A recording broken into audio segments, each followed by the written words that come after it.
வணக்கம் நண்பர்களே. இன்றைக்கி நம்ம ஒரு ஸ்பெஷலான பிரேக்ஃபாஸ்ட் தான் பார்க்க போகிறோம். என்னன்னு பார்த்தீங்கன்னா சோலே பூரி தான் பார்க்க போகிறோம். இந்த நார்த் இந்தியாவில் வந்து ஒரு ஃபேமஸான ரெசிபி தான் இந்த சோலே. வாங்க எப்படி பண்ணலான்னு பார்க்கலாம். ஃபஸ்ட்டு வந்து நான் வெள்ளை சுண்டல் இருக்கு இல்லையா, அதை வந்து முதல் நாள் ராத்திரியே வந்து ஊற வச்சுட்டேன். இது வந்து நல்லா ஒரு 8 மணி நேரம் இல்லைன்னா ஒரு 9-10 மணி நேரம் நல்லா ஊறணும். இதை வந்து நல்லா ஒரு 2-3 தடவை வந்து கழுவிடுங்க. கழுவிட்டு குக்கரில் வந்து போட்டுருங்க. அதுக்கப்புறம் ஒரு வெள்ளை கலரில் காட்டன் துணி இருக்கும் இல்லையா, அது வந்து எடுத்துக்கோங்க.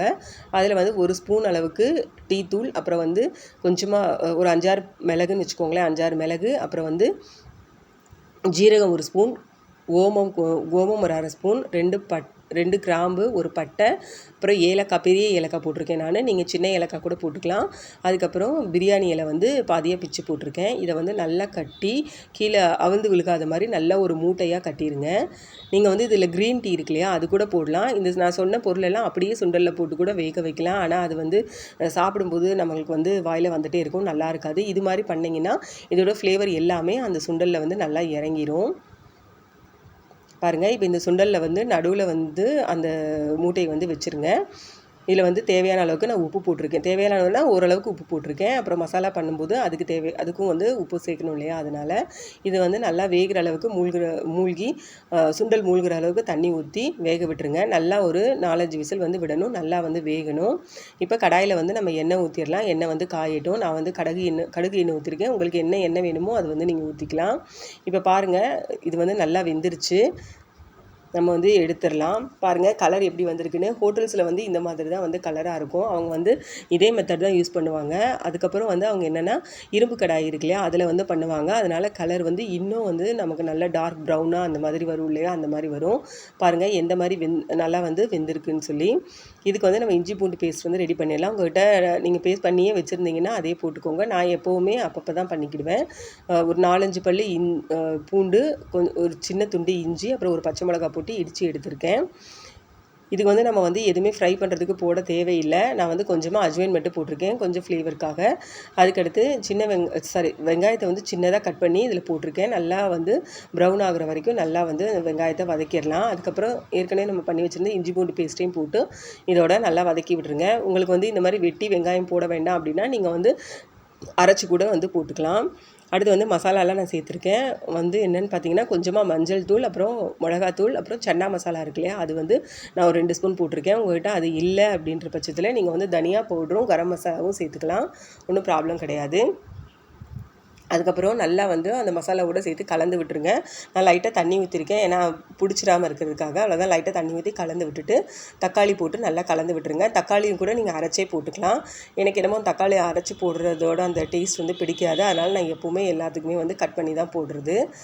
தக்காளி வேகிறதுக்காக நான் உப்பு கொஞ்சமாக சேர்த்துருக்கேன். இப்போ மூடி வச்சு நான் ஒரு 2 நிமிஷம் நல்லா வந்து இதை வேக விட்டுட்டேன். பாருங்கள், தக்காளி வெங்காயம் எல்லாமே நல்லா மசிஞ்சு வந்துருச்சு.